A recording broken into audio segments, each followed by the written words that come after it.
So welcome back to our channel 1-2-Step. In this video, I'm going to be teaching you guys on how you can buy USDT into your Bitget wallet.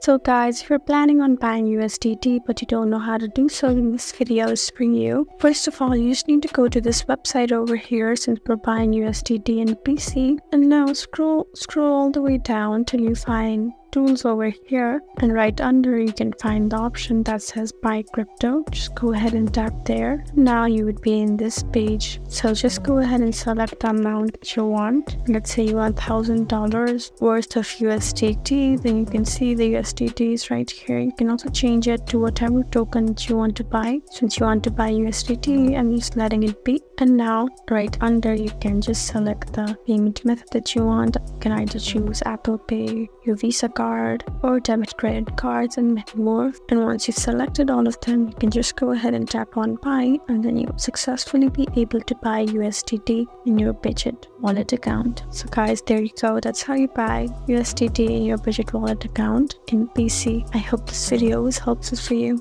If you found this video helpful, please leave us a like and drop us a comment down below. And if you want more helpful videos like these, then please subscribe to our channel. We'll see you again next time. Thank you for watching.